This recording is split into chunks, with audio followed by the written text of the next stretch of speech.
नमस्ते बच्चों, कैसे हो आप लोग। आप सभी का स्वागत है ज्ञानी एकेडमी की हमारी आज की क्लास में। और जैसा कि आपको पता है, आज हम करने जा रहे हैं सीएमए फाउंडेशन के पेपर 3 का एथिक्स वाला पार्ट। ठीक है, बिल्कुल सही सुना आपने। आज हम कंटिन्यू करने जा रहे हैं हमारी प्रीवियस क्लास को। प्रीवियस क्लास में हमने एथिक्स हमारा स्टार्ट कर दिया था। हमने उसके पहला टॉपिक एथिक्स क्या होता है और उसके अंदर के बहुत सारे टॉपिक देखे थे, जैसे एथिक्स और मोरल में क्या डिफरेंस होता है, ये सारी चीज़ें हमने देखी थी। अब आज हम वही हमारे प्यारे से चैप्टर को कंटिन्यू करने जा रहे हैं और आज जो हम टॉपिक देखने वाले हैं उसमें सबसे पहला टॉपिक है the 7 principles of public life. ठीक है, ये आज के हमारे इस क्लास का मेन हाईलाइट होने वाला है। क्या? 7 principles of public life. But उसके पहले हम साथ ही में छोटे मोटे टॉपिक भी देखेंगे कुछ और, जैसा कि आपको आपकी स्क्रीन पे दिख रहा होगा साइड में वैल्यू फ्री एथिक्स, दूसरा दिख रहा होगा concept of value free ethics, और दो ऐसे छोटे से टॉपिक आपके सामने आएंगे। उसके बाद हम आएंगे सीधा 7 प्रिंसिपल्स ऑफ पब्लिक लाइफ में। क्लियर है? तो चलो भाई, देखो अब मैं क्या करता हूँ। ठीक है, तो आ जाओ भैया मेरे साथ और पढ़ो क्या लिखा है यहाँ पे। It would seem that business is an ethically neutral और वैल्यू फ्री एक्टिविटी। मतलब क्या सर? दूसरे वर्ड्स में भी समझ जाते हैं भैया। In other words, the only the only value business is concerned with its monetary value। याद कर लो भैया, जब आप छोटे थे बचपन में क्लास 11th आपका फेवरेट सब्जेक्ट हुआ करता था बिजनेस स्टडीज, वहां आपने पढ़ा था बिजनेस का ऑब्जेक्टिव क्या होता है। उसमें से एक ऑब्जेक्टिव होता है भैया उसका इकोनॉमिक ऑब्जेक्टिव। ठीक है, इकोनॉमिक ऑब्जेक्टिव के अंदर हमने क्या पढ़ा था सर? प्रॉफिट कमाना, मॉनिटरी वैल्यू अर्न करना। क्लियर है? यही बात यहाँ पे बोल रहा है कि अगर हम बिजनेस की बात करें, तो हम ये बोल सकते हैं कि एकमात्र वैल्यू जिससे बिजनेस को फर्क पड़ता है वो क्या होती है? Monetary value. इसके अलावा बिजनेस होता है वैल्यू फ्री एक्टिविटी। ठीक है, अगर बिजनेस को किसी एक्टिविटी से मतलब होता है या होना भी चाहिए, वो है भैया उसकी मॉनेटरी वैल्यू। इसके अलावा बिजनेस को किसी और एक्टिविटी से, किसी और वैल्यू से उसको बहुत ज़्यादा मतलब नहीं होना चाहिए। यही बोल रहा है यहाँ पे। अब इसने तो ये यहाँ बोल दिया, बट ये क्यों ऐसा बोल रहा है, इसके पीछे का लॉजिक हम समझते हैं। ठीक है, तो समझो कि भैया आप एक बिजनेसमैन हो और आपका रेस्टोरेंट का बिजनेस है। ठीक है, रेस्टोरेंट का आपका बिजनेस है। अब अगर आप अपने कस्टमर से प्रॉफिट ही नहीं कमाओगे, उनको आप फ्री में खिलाओगे, तो भैया आप कितने टाइम तक मार्केट में अपनी पोजीशन होल्ड करके रखोगे। एक टाइम ऐसा एक ना ऐसा आएगा जहां आपके कैपिटल आपने बिजनेस में लगाया वो खत्म होने लगेंगे, जो आपके पास रिजर्व फंड थे वो धीरे धीरे खत्म होने लगेंगे। आप ज्यादा टाइम तक बिजनेस में, मार्केट में सरवाइव नहीं कर पाओगे। क्यों नहीं कर पाओगे? क्योंकि most important thing, monetary aspect आपने अपने बिजनेस में छोड़ दिया। ठीक है, इसीलिए यहाँ बोल रहा है कि कोई भी बिजनेस में जो भी एक्टिविटी होती है, सबसे ज़्यादा मोस्ट इंपॉर्टेंट एक्टिविटी या जिस एक्टिविटी से बिजनेस को मतलब होना चाहिए वो होता है मॉनेटरी एक्टिविटी। रेस्ट किसी भी और दूसरी एक्टिविटी से बिजनेस को मतलब नहीं होना चाहिए बहुत ज़्यादा। ठीक है, क्लियर है? अब ऐसा क्यों बोला ये भी मैंने आपको बता दिया। अगर आप मॉनेटरी एस्पेक्ट ही छोड़ दोगे तो आप भैया बिजनेस में ज़्यादा टाइम के लिए, मार्केट में ज़्यादा टाइम के लिए सरवाइव नहीं कर पाओगे। ठीक है, आगे पढ़ते हैं। It is not in the interest of a business to mix ethical values. भैया ये बिजनेस के इंटरेस्ट में नहीं है कि वो एथिकल वैल्यूज़ को अपने बिजनेस में मिलाए। क्यों? मान लो भैया आपका रेस्टोरेंट का बिजनेस है, आपका फ्रेंड आता है आपके पास रेस्टोरेंट में खाने, तो क्या आप उसको फ्री में खिला दोगे? ठीक है भैया, बहुत अच्छा फ्रेंड है, आप उसको एक बार फ्री में खिला दोगे, दूसरी बार भी आप उससे बिल नहीं लोगे, तीसरी बार भी चलो मान लिया बिल नहीं लोगे, पर क्या बार बार ऐसा करते रहोगे? और क्या बार बार ऐसा करना सही है? हो सकता है वो फ्रेंड अपने किसी और फ्रेंड को ले आए कि भैया चलना, अपना ही तो रेस्टोरेंट है, जाके खाते हैं भैया, मेरा दोस्त मुझसे पैसे तो लेता ही नहीं।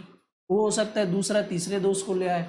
अब अगर आपकी उनसे थोड़ी बहुत इंटरेक्शन होती है तो आप सब एक अच्छे फ्रेंड्स बन जाते हो। और अगर आप ये चीज़ सोचोगे कि यार मैं, मेरा ही फ्रेंड है, मैं इससे कैसे पैसा लूँ, कैसे मैं इसको बिल दूँ, तो भैया फिर ऐसी स्थिति में आपका बिजनेस बिल्कुल आगे नहीं चल पाएगा। ठीक है, अगर आप सारे ही शहर को अपना दोस्त बना लोगे तो फिर भैया आपका बिजनेस कैसे रन करेगा? वो बोलते हैं ना कि भैया अगर घोड़ा घास से दोस्ती करेगा तो खाएगा क्या। क्लियर है? समझ में आ रहा है? इसीलिए बोल रहा है कि भैया एथिक्स और बिजनेस को थोड़ा दूर दूर ही रखा जाए तो ज़्यादा अच्छा है, बट ज़्यादा दूरी भी ठीक बात नहीं है। कंसेप्ट समझ में आ रहा होगा आपको, ठीक है। आगे बढ़ते हैं। An ancient Arabic wisdom states कि भैया बहुत पुरानी अरब की कहावत क्या बोलती है, live together like brother and do business like stranger. यानी भैया आपको अगर रहना है, आप साथ में भाईचारे के साथ रहो, भाई भाई जैसा रहो, अरे तू ही तो मेरा भाई है, ऐसे रहो। बट जब आप बिजनेस कर रहे हो तो बिल्कुल कंप्लीटली अनजान बन के रहो। अनजान बन के नहीं रहोगे, वहाँ भी अगर आप अपना संबंध रिलेशनशिप निभाओगे तो भैया आपका बिजनेस आपसे बुरा मान जाएगा। क्लियर बात है, यही बात बोल रहा है अरेबिक विजडम। क्या बोल रहा है कि भैया आप एक साथ भाई भाई जैसे रहो, पर जब बिजनेस की बात आती है तब आप कंप्लीटली स्ट्रेंजर हो जाओ, ठीक है। रहना कैसे है आपको, भाई भाई बन के, पर बिजनेस की बात आ जा रही तो एकदम स्ट्रेंजर आपको बन जाना है। आगे पढ़ते हैं। The business should be kept free from social relationship and obligation. क्यों रहना चाहिए, बहुत अच्छे से मैंने एक्सप्लेन कर दिया। The only successful relationship that exist in business is that of a vendor and a customer. भैया एक ही रिलेशनशिप होना चाहिए बिजनेस में, वो है बिजनेस ओनर का और उसके कस्टमर का। इसके अलावा आपको किसी और दूसरी नज़रिए से अपने बिजनेस के पर्सपेक्टिव से नहीं देखना है। देखोगे तो भैया आप अपना ही लॉस करोगे। क्लियर है। It is also said that for a merchant even honesty is a financial speculation. Indeed, for a businessman every factor in the business is measured in terms of money. भैया हर कोई factor अपने business में हर एक monetary value के साथ एक money के form में हमको मेजर करना होता है। क्लियर है।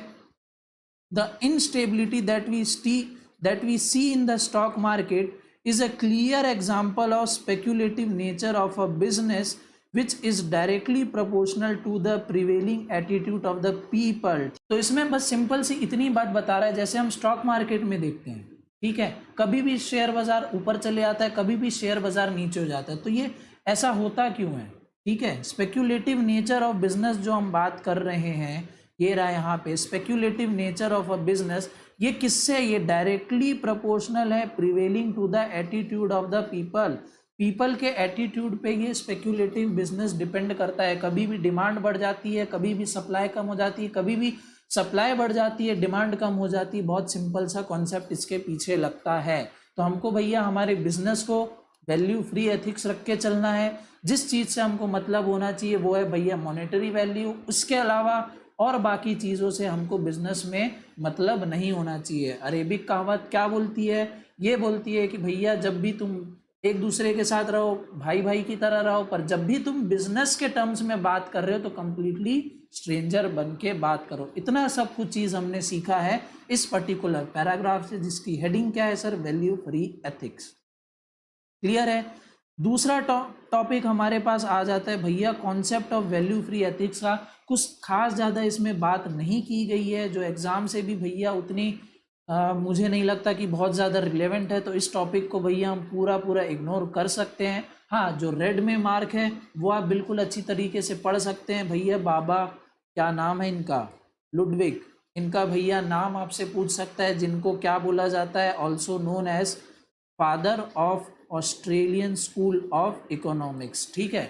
और इन्होंने क्या किया, बस ज़्यादा से ज़्यादा ये पूछ सकता है। इसके अलावा कोई भी क्वेश्चन आपके इस पर्टिकुलर टॉपिक से नहीं बनता है। तो हम आगे आ जाते हैं हमारे नेक्स्ट टॉपिक पे। नेक्स्ट टॉपिक भी सर कुछ उतना ज़्यादा इम्पॉर्टेंट नहीं है। ये बात करता है एथिक्स एज अ प्रिंसिपल की, ठीक है। एथिक्स एज अ प्रिंसिपल के बारे में बात करता है। क्या बात करता है, पढ़ लेते हैं sir. We have established that social evolution has developed definite principle of civic behavior which have attained a status of principle, ठीक है। प्रिंसिपल मतलब क्या sir, by principle we understand that something proceeds and depends on it for its cause। यानी कुछ भी चीज़ हमारे आसपास होती है, हमारे इन्वायरमेंट में होती है, उसके पीछे कोई ना कोई एक कारण होता है। जैसे क्या सर, अगर हम एक एग्जांपल ले, when one kicks a football, force is the principle that propels it into motion and the ball remains in the motion till the force last। यानी इसमें एक सिंपल सा एग्जांपल ले रहा है कि अगर कभी हम फुटबॉल को किक करते हैं तो भैया वो फुटबॉल तब तक आगे बढ़ती जाती है जब तक उसमें वो फोर्स होता है। जैसे ही फोर्स खत्म हो जाता है फुटबॉल अपनी जगह पे स्टॉप हो जाती है। तो फुटबॉल के आगे बढ़ने के पीछे का प्रिंसिपल क्या है? वो फोर्स जिससे उस फुटबॉल को किक किया गया था। यही बोलना चाह रहा है कि भैया हमारे आसपास भी बहुत सारी एक्टिविटीज होती रहती है, उसके पीछे कुछ ना कुछ प्रिंसिपल जरूर छुपा होता है। इन अदर वर्ड्स अगर मैं बात करूं तो the physical world functions strictly according to the law of physics. It is expected that people also submit their behavior both in thoughts and in action through these principles.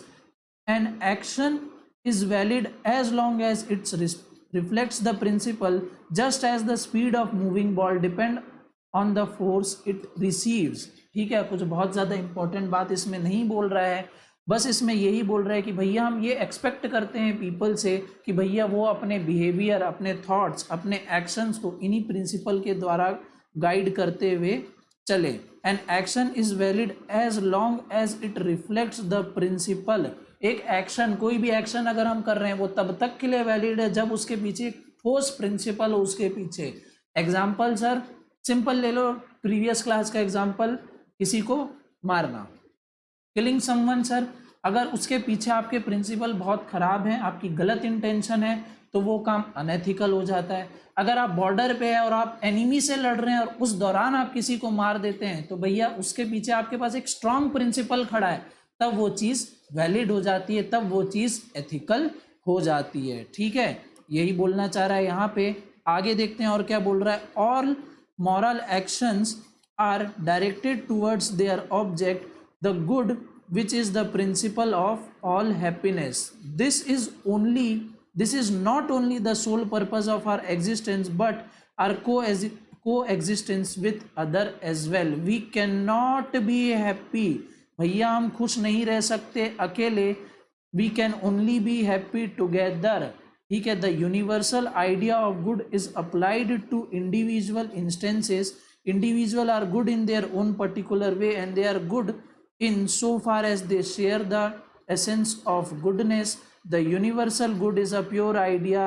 It is formed through a process of abstraction of the essence from individual और particular. तो ये चीज़ बोल रहा है, ये जो अभी हमने लाइन पढ़ी है, ये हमको बताना चाह रहा है कि भैया हम अकेले खुश नहीं रह सकते, हमको सबको साथ में लेके चलना होगा, सबको साथ में खुश रखना होगा। और इसके लिए हम क्या कर सकते हैं भैया, हम अपने जो एक्शंस है उसमें हम एथिक्स मेंटेन करके रख सकते हैं, हम बहुत अच्छे काम कर सके, हमको गुड काम करना चाहिए। The universal idea of good is applied, भैया idea of good is applied, कभी भी बुरे कामों को प्रमोट नहीं किया जाता, हमेशा अच्छे कामों को ही प्रमोट किया जाता है। Good is applied to an individual. Individuals are good in their own particular way and they are good in so far as they share the essence of goodness. आप अच्छे तभी हो जब आप में वो अच्छाई दिखे, ठीक है, आप गुड तभी तक हो जब आप में वो गुडनेस दिखे, आप सच्चे तभी हो जब आप में वो सच्चाई रिफ्लेक्ट हो। यही बात ये पैराग्राफ कहना चाह रहा है। तो इसीलिए मैंने आपको पहले भी बोला था कि कुछ खास ज़्यादा इंपॉर्टेंट नहीं है, बट पढ़ाने को मैंने पढ़ा दिया, समझने को आपने समझ लिया। नेक्स्ट आ जाते हैं भैया, business ethics as a professional code. Business ethics as a professional code. तो ये क्या कह रहा है sir, business ethics is not a pure science but a professional practice and society expects every businessman to abide by the principle of civil society just as it expects professionals from other areas such as medicine, bureaucracy, politics, sports to do so. Thus, instead of value-free business ethics, we have a value-loaded or value-based business practice. क्या बोल रहा है भैया, ये बोल रहा है कि हमने पहले क्या पढ़ा, हमने पहले ये पढ़ा कि बिजनेस और बिजनेस एथिक्स को थोड़ा सा एक गैप देके चलना चाहिए। बिजनेस को जिस चीज से मतलब होना चाहिए वो है सिर्फ मॉनेटरी वैल्यू, ठीक है। हमने ऊपर वैल्यू फ्री एथिक्स में यही पढ़ा कि बिजनेस को जिस चीज से मतलब होना चाहिए, जिस वैल्यू से मतलब होना चाहिए वो है मॉनेटरी वैल्यू। बट सोसाइटी क्या एक्सपेक्ट करती है ये भी जानना जरूरी है भैया। आपके कस्टमर ही तो ये सोसाइटी है, अगर आप उनकी एक्सपेक्टेशन को फुलफिल नहीं करोगे, उनको सेटिस्फाई नहीं करोगे तो आपका बिजनेस चलेगा क्या? नहीं चलेगा। तो सोसाइटी क्या एक्सपेक्ट करती है आपसे कि भैया आप आपके बिजनेस में कुछ एथिक्स मेंटेन करके रखो। कैसे एथिक्स मेंटेन करके रखो? मिलावट नहीं करो अपने सामान में, ठीक है, उनको खराब माल ना बेचो, ठीक है, उनके साथ धोखा मत करो। सी क्वालिटी का माल बेच रहे हो आप और बोल रहे हो कि भैया ये ए क्वालिटी का माल है, ऐसा आपको काम बिल्कुल नहीं करना है, ठीक है। ये छोटे मोटे एथिकल पॉइंट्स है जो सोसाइटी आपसे एक्सपेक्ट करती है, ठीक वैसे ही जैसे वो अदर प्रोफेशनल से एक्सपेक्ट करती है। अदर प्रोफेशनल क्या क्या सर? तो यहाँ पे दिया है भैया, मेडिसिन, ब्यूरोक्रेसी, पॉलिटिक्स, स्पोर्ट्स और भी बहुत सारी चीज़। इन लोगों से जो सोसाइटी थोड़ी बहुत एक्सपेक्टेशन रखती है वो एक बिजनेस से भी वही चीज़ एक्सपेक्ट करती है कि भैया आप करप्ट नहीं होंगे, आप एडल्टरेशन नहीं करेंगे, ठीक है, ये सब चीज़ें आप नहीं करेंगे। और अगर आप ये सब चीज़ें फॉलो करते हो, अगर आप ये सब चीज़ें फॉलो करते हो तो आप सोसाइटी की नज़रों में भी एक बहुत अच्छी इमेज बना के रखोगे और लॉन्ग रन में और शॉर्ट रन में दोनों में आपको इसका फ़ायदा होगा। तो बस यही कहने का मतलब है business ethics as a professional code की, कि हमने ऊपर पढ़ा कि बिजनेस को जिस चीज़ से मतलब होना चाहिए वो होता है मॉनेटरी वैल्यू, बट अगर हम सोसाइटी की नीड्स को या सोसाइटी जो हमसे चाह रही है उस चीज़ को अगर हम इग्नोर करेंगे तो ये काम भी हमारा नहीं चलने वाला। सोसाइटी की ज़रूरतों को, नीड्स को भी हमको थोड़ा बहुत ध्यान में रखना होगा कि उनकी एक्सपेक्टेशन हमसे क्या है। अगर वो हम फुलफिल नहीं करेंगे तो सोचो कि क्या वो कस्टमर आपके पास वापस आएगा? क्या नहीं आएगा। अगर मैं एक दुकानदार हूँ, मैं आपको सी क्वालिटी का गुड्स बेच रहा हूँ बोल के कि भैया एकदम टॉप क्वालिटी है, ए क्वालिटी का सामान है, कभी ख़राब नहीं होगा, 2 साल की इसकी गारंटी है, 2 साल की इसकी वारंटी है। मान लो वो सामान 1 ही साल में ख़राब हो गया, 6 महीने में ख़राब हो गया, ख़राब तो नहीं था भैया क्योंकि वो सी क्वालिटी की गुड्स हैं। आप मेरे पास आए, बोले कि भैया इसको रिप्लेस कर दो, मैं बोलूँगा कि भैया ये तो सी क्वालिटी का सामान है, इसमें तो कोई गारंटी नहीं है, कोई वारंटी नहीं है, मैं इसको रिपेयर क्यों करूँ, मैं इसको रिप्लेस करके क्यों दूँ? तब आपके मन में गुस्सा आएगा कि नहीं आएगा कि भैया आपने बेचते टाइम तो बोला था कि ये ए क्वालिटी का गुड्स है, बट अभी आप बोल रहे हो कि ये सी क्वालिटी का, इसमें ना कोई गारंटी है ना वारंटी है, ठीक है। ऐसे सिचुएशन में क्या आपका बिजनेस चलेगा? क्या वो कस्टमर जो आज के टाइम में इतना अवेयर है, आप उसको एक बार तो भली फूल कर सकते हो क्या? फिर से फूल कर सकते हो क्या? नहीं भैया, बिल्कुल नहीं कर सकते हो। आपने उसको अगर एक बार फूल फेंक के मारा, दूसरी बार वो आपकी तरफ गमले के साथ फूल फेंक के मारेगा। भैया कस्टमर आज की डेट में इतना अवेयर है, क्लियर है बात? तो आपको आपके कस्टमर को चीट नहीं करना है, थोड़े बहुत जो उनकी एक्सपेक्टेशन है वो आपको फुलफिल करनी है। यही मतलब है इस छोटे से 3-4 लाइन के हमारे टॉपिक का, जिसका नाम था business ethics as a professional code. आगे आ जाते हैं हम हमारे आज के मेन टॉपिक, मेन हाईलाइट पे, जो कि क्या बोल रहा है भैया? 7 principles of public life. Clear है क्या बोल रहा है? 7 प्रिंसिपल्स ऑफ पब्लिक लाइफ। ठीक है, चलो अब स्टार्ट करते हैं हम हमारे 7 प्रिंसिपल्स ऑफ पब्लिक लाइफ। ये ऐसे प्रिंसिपल्स है जो हमको हमारे पब्लिक लाइफ में फॉलो करने चाहिए। क्या प्रिंसिपल्स है भैया? ये आपके सामने है।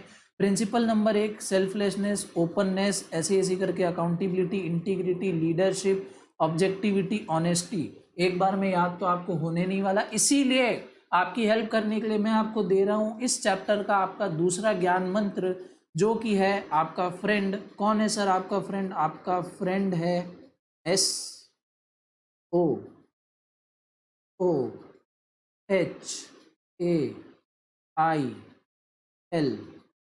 आपका फ्रेंड सोहेल। ठीक है, आपका फ्रेंड सोहेल आपको मदद करेगा इन 7 प्रिंसिपल को याद रखने में।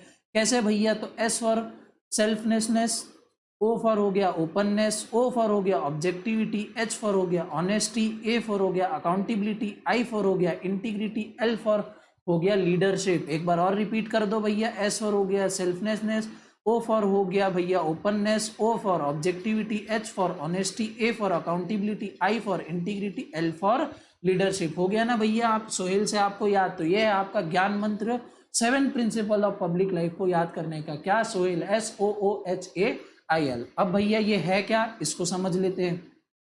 तो पहला जो पॉइंट हमारे पास है वो है सेल्फलेसनेस। मतलब क्या सर? हमको कभी भी सेल्फिश नहीं होना चाहिए। क्या बोल रहा है अंदर में ये?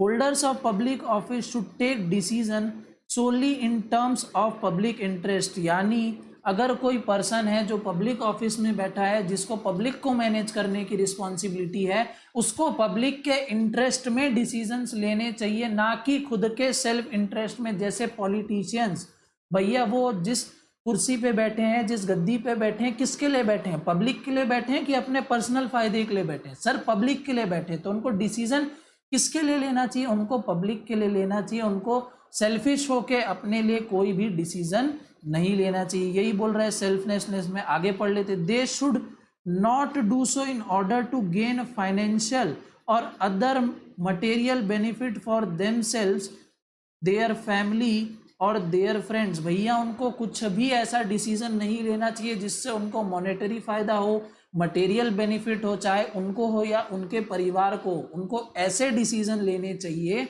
जो पब्लिक का फायदा कराती हो। क्लियर है? दूसरा पॉइंट आ जाते हैं सर ओपननेस पर।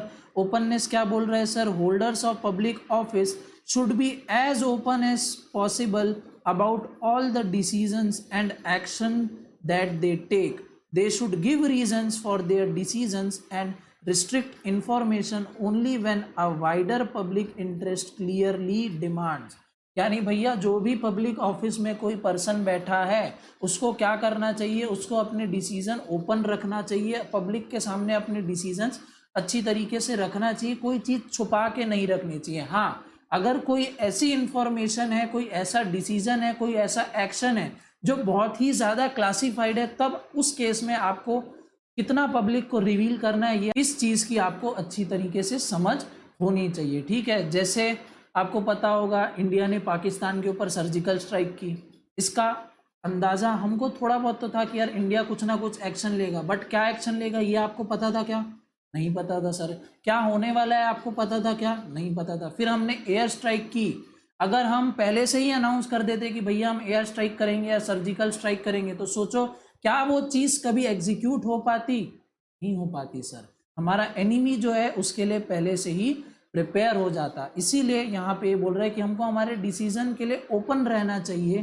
ठीक है, पब्लिक के साथ डिस्कस करना चाहिए, बट अगर कुछ क्लासिफाइड इंफॉर्मेशन है तो उसको हमको रिस्ट्रिक्ट करके भी रखना चाहिए। जैसे मिलिट्री के सीक्रेट्स होते हैं, हमारी देश का गर्व है भैया इसरो, उसके कुछ सीक्रेट्स हैं, तो वो भैया वो सबको थोड़ी ना बता सकते हैं वो चीज़ें कि भैया हमारे ये सीक्रेट्स है, हम अगला ये मिशन करने वाले हैं, इस प्रिंसिपल्स को हम यूज़ करने वाले हैं, ये रॉकेट भेजने वाले हैं। ये सब हर इंफॉर्मेशन पब्लिक के लिए ओपन नहीं करनी चाहिए। तो बस यही बोल रहा है, ओपननेस होनी चाहिए, बट जहाँ रिस्ट्रिक्शन ज़रूरी है वहाँ वो रिस्ट्रिक्शन रहना चाहिए। तीसरा आते हैं सर ऑब्जेक्टिविटी पे। ऑब्जेक्टिविटी क्या बोल रहा है भैया? In carrying out public businesses including making public appointment, awarding contracts or recommending individuals for rewards and benefits, holder of public office should make choices on merit. Objectivity मतलब क्या? सबको एक समान तरीके से देखना। ठीक है, मान लो कोई पर्सन बैठा है पब्लिक ऑफिस में, उसको किसी को कॉन्ट्रैक्ट देना है। ठीक है, तो वो किसको देगा? वो जितने भी उसके पास प्रपोजल्स आएंगे उन सबको वो एक नज़र से देखे, जो बेस्ट प्रपोजल दे रहा हो उसको वो एक्सेप्ट करके उनको कॉन्ट्रैक्ट दे। ये नहीं कि भैया मेरी कोई पहचान वाला है, वो मुझे कॉन्ट्रैक्ट दिया तो मैं इसको हाँ कर दूँ, वो महंगे में काम कर रहा है, कम क्वालिटी वाला सामान लगा रहा है, पर मैं इसी को कॉन्ट्रैक्ट दूंगा। ठीक है, तो ऐसा नहीं हमको करना चाहिए। हमको ऑब्जेक्टिविटी मेंटेन करनी चाहिए, सबको समान नज़रों से देखना चाहिए। अगर हम कहीं पे किसी का सिलेक्शन कर रहे हैं, हम किसी को किसी जॉब के लिए अपॉइंट कर रहे हैं, तो भैया हमको सारे कैंडिडेट्स को एक समान पैरामीटर पे हमको जज करना चाहिए। ऐसा नहीं कि यार वो मेरी पहचान का है तो हम उसको प्रेफरेंस दे देते हैं। ठीक है, ये नेपोटिज्म हमको नहीं करना है। क्लियर हो रही हैं बातें? ये होता है ऑब्जेक्टिविटी, सबको समान नज़र से देखना। फोर्थ आते हैं भैया ऑनेस्टी पे। अब ऑनेस्टी तो मैं आपको क्या बताऊं, आपको मेरे से ज़्यादा अच्छी तरीके से पता होगा। हमको ऑनेस्ट रहना चाहिए, हमारी ड्यूटी हमको अच्छी तरीके से करनी चाहिए, प्राइवेट इंटरेस्ट में ना होके हमको पब्लिक इंटरेस्ट में हमारी पब्लिक ड्यूटीज़ करनी चाहिए। ठीक है, कोई भी कॉन्फ्लिक्ट हो तो उसको बहुत जल्दी से जल्दी हम कोशिश करें कि वो जल्दी से जल्दी रिजॉल्व हो जाए। फिफ्थ पॉइंट आता है भैया अकाउंटेबिलिटी। अकाउंटेबिलिटी क्या है सर? अकाउंटेबिलिटी है holders of public office are accountable for their decision and actions to the public and must submit themselves to whatever scrutiny is appropriate to their office. Accountability मतलब भैया अगर किसी ने public office में बैठा कोई person ने कोई गलत डिसीजन ले लिया, ठीक है, कोई गलत डिसीजन ले लिया, तो भैया वो उस पर्टिकुलर डिसीजन के लिए अकाउंटेबल होना चाहिए। वो सामने से आके बोले कि भैया हाँ मैंने ऐसा ऐसा डिसीजन लिया है, मेरे कारण या मैं ही हूँ वो पर्सन जिसके कारण ऐसा ऐसा हो गया, ठीक है, कोई भी इंसिडेंस हो गया XYZ। तो ये अकाउंटेबिलिटी का सेंस हमारे अंदर होना चाहिए पब्लिक लाइफ में, ठीक है। हमको हमारे ऊपर रिस्पॉन्सिबिलिटी लेनी आनी चाहिए, हमारे ऊपर कोई भी उसके बाद कार्रवाई हो, भैया हमने कोई एक्शन कर दिया जिसके बहुत गलत कॉन्सिक्वेंसेज निकले, ठीक है, तो उसके लिए हमको भैया हमारी रिस्पॉन्सिबिलिटी समझनी चाहिए, हमको बोलना चाहिए कि भैया हाँ मेरी गलती थी, इस चीज़ के लिए मैं अकाउंटेबल हूँ, मैं जिम्मेदार हूँ, ठीक है। अकाउंटेबिलिटी मतलब जिम्मेदारी, हमको हमारी जिम्मेदारियों से भागना नहीं चाहिए।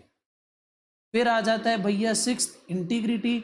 इंटीग्रिटी क्या बोलता है भैया, holders of public office should not place themselves under any financial or other obligation to outside individuals or organisation that might influence them in performance और official duties।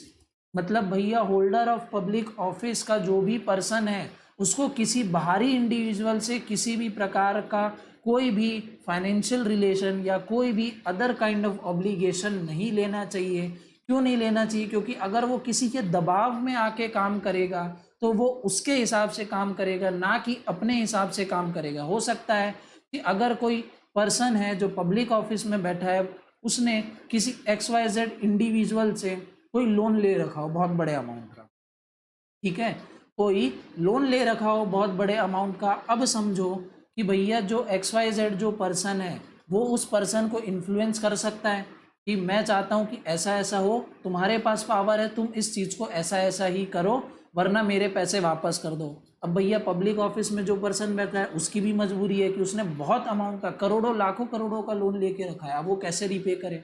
तो उसकी मजबूरी बन जाती है कि भैया वो जो XYZ पर्सन है उसके इशारों पे नाचे, ठीक है। अब वो XYZ पर्सन क्या करेगा, उसको अपने इशारों पे नचवाएगा, हो सकता है कुछ गलत काम करवा दे जो मजबूरी में पब्लिक ऑफिस के पर्सन को करना पड़े। तो क्या ऐसा काम होना चाहिए? बिल्कुल नहीं होना चाहिए। यही बोल रहा है कि आपको इंटीग्रिटी मेंटेन करनी है। अगर आप एक पोजीशन होल्डर हो तो आपको किसी से भी फाइनेंशियली या नॉन फाइनेंशियली किसी भी तरीके का आपको ऑब्लिगेशन बाहरी किसी पर्सन से नहीं रखना चाहिए, ताकि आप अपना काम अच्छी तरीके से कर पाए, ठीक है, आपके ऊपर किसी का भी प्रेशर ना हो। फिर आता है भैया 7th पॉइंट लीडरशिप का। लीडरशिप क्या बोल रहा है भैया, holders of public office should promote and support these principle. These principles मतलब ऊपर के जो अभी हमने 6 प्रिंसिपल्स देखे उन सभी प्रिंसिपल्स को sound leadership and prove to be an example in whatever they perform. भैया उन सारे प्रिंसिपल को उनको फॉलो करना चाहिए, उनको परफॉर्म करना चाहिए और एक एग्जाम्पल बनना चाहिए कि भैया हाँ पर्सन हो तो इसके जैसा हो। जैसे एग्जाम्पल अगर आपको दूँ तो रतन टाटा जी, ठीक है, बहुत लोग उनको देख के इंस्पायर होते हैं, उनसे मोटिवेशन लेते हैं। क्यों लेते हैं? क्योंकि आज उन्होंने एक ऐसा काम करके रखा, अपना खुद का एम्पायर बना लिया है कि लोगों को लगता है कि काश यार हम भी उनके जैसे होते। क्यों होते? क्योंकि वो आज खुद एक बहुत अच्छे लीडर की तरह हमारे सामने में आ चुके हैं। क्लियर है बात? तो भैया लीडरशिप क्वालिटी हमारे अंदर होनी चाहिए। हमको जो अभी हमने ऊपर 6 प्रिंसिपल पढ़े उसको प्रमोट करना चाहिए, उसको फॉलो करना चाहिए। तो यही था हमारे 7 प्रिंसिपल्स ऑफ पब्लिक लाइफ। इसके बाद अब जो हम नेक्स्ट टॉपिक देखने जा रहे हैं छोटा सा, वो है the relationship between ethics and law. Previous class में हमने देखा था भैया कि एथिक्स और मोरल के बीच में क्या डिफरेंस है। अब हम देखेंगे कि एथिक्स और लॉ के बीच में क्या डिफरेंस है। तो पढ़ो भैया, एथिक्स वर्सेस लॉ। तो laws and ethics are generally guidelines and regulation. हाँ भैया, लॉ भी गाइडलाइन और रेगुलेशन है, एथिक्स भी kind of guideline and regulation है। Both relate to each other but are also different from each other. दोनों एक दूसरे से रिलेट करते हैं बट दोनों अलग है। जैसा हमने पहले क्लास में पढ़ा था कि मोरल और एथिक्स दोनों एक दूसरे से रिलेट करते हैं बट उनमें डिफरेंस है, सेम वैसे ही लॉ और एथिक्स भी एक दूसरे से बहुत ज़्यादा रिलेटेबल बट उनमें डिफरेंस है। तो क्या डिफरेंस है सर? तो ethics are the moral values and principles that are adopted socially from the surroundings. ethics भैया ऐसी moral values है जो हम socially adopt करते हैं हमारे आसपास के environment से. क्लियर है. वेयर इज लॉ क्या है sir? Laws are rules and regulation that are set up by the authorities or government and are must to be followed, otherwise penalties and punishments may be the consequences. ठीक है. Law क्या चीज होता है sir? Law ऐसे rules and regulations होते हैं जो कुछ अथॉरिटीज या गवर्नमेंट हम पे इम्पोज करती है, हम पे यानी हम सब पे, जो हम सबको फॉलो करनी होती है, और अगर हम फॉलो नहीं करेंगे, लॉ ब्रेक करेंगे, तो इसके हमको कॉन्सिक्वेंसेस भुगतने पड़ सकते हैं. वो कॉन्सिक्वेंसेस क्या हो सकते हैं? पेनल्टीज हो सकती है, पनिशमेंट हो सकती है. वेयर एज अगर हम एथिक्स फॉलो नहीं करते हैं तो हमारे ऊपर कोई पनिशमेंट कोई नहीं लगा सकता. ठीक है. कोई ये नहीं बोल सकता कि तुमने ये एथिक्स फॉलो नहीं किया, जाओ जेल में जाके चक्की पीसो. बिल्कुल ऐसा नहीं होगा. बट अगर हम कोई लॉ तोड़ते हैं तो हमारे साथ बिल्कुल ऐसा ही काम होगा. यही लिखा है भैया, डिसओबेइंग लॉज में get you in penalties, fine or punishment, but there are no penalties, fine or punishment for not obeying ethics. Clear है. Laws are made by competent authorities based on ethics of the society and other demands. Law कैसे बनता है भैया? Law ethics से ही बनता है. Society का क्या कल्चर है, सोसाइटी कैसे बिहेव करती है, उनके एथिक्स क्या है, उसी हिसाब से उसी सब चीज़ों को ध्यान में रखते हुए लॉ बनते हैं. क्लियर है. लॉज फिर और लिखा है आगे, laws are the same for everyone in the country but ethics may vary from city to another. ठीक है. लॉज सबके लिए एक समान होते हैं पूरे उस कंट्री में, बट एथिक्स जगह टू जगह, city to city, culture to culture depend करते हैं लोगों के ऊपर. क्लियर है. ठीक है. जैसे फॉर एग्जाम्पल अगर यहाँ पे दूं तो एग्जाम्पल यहाँ लिखा है, वेलकमिंग विथ नमस्ते when meeting someone is ethical, but in army you must have to salute your senior as it is law in army. भैया हम जब किसी से मिलते हैं, जैसे सब किसी को कैसे ग्रीट करते हैं? नमस्ते बोल के ग्रीट करते हैं. मैं भी अपनी वीडियो की स्टार्टिंग कैसे करता हूँ? नमस्ते बच्चों से करता हूँ. क्लियर है.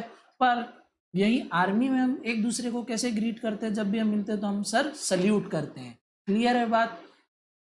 आगे, driving with in speed limits with desire that no one should get an accident comes in ethics, while driving the car within speed limits due to getting safe from fine and traffic police is obeying law. एक और example यहाँ पे भैया, जब हम गाड़ी चलाते हैं, अगर हम एक स्पीड लिमिट में गाड़ी चला रहे हैं ये सोच के कि इससे एक्सीडेंट ना हो जाए, सामने वाले को या मुझे खुद को कोई नुकसान ना हो जाए, तब हम हमारे एथिक्स फॉलो कर रहे हैं.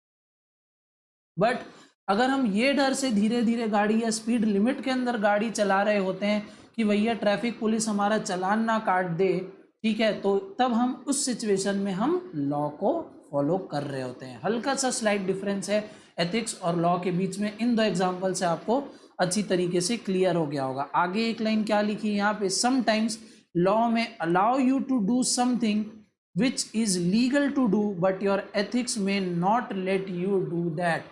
यानी कई बार कुछ सिचुएशन में आप लीगली वो चीज़ कर सकते हो, बट हो सकता है उस टाइम आपको आपके एथिक्स आपको वो चीज़ करने से रोके कि भैया ये चीज़ मैं नहीं कर सकता, ये एथिकली सही नहीं है. जैसे क्या एग्जांपल दूं? एग्जांपल देता हूं आपको स्मोकिंग का.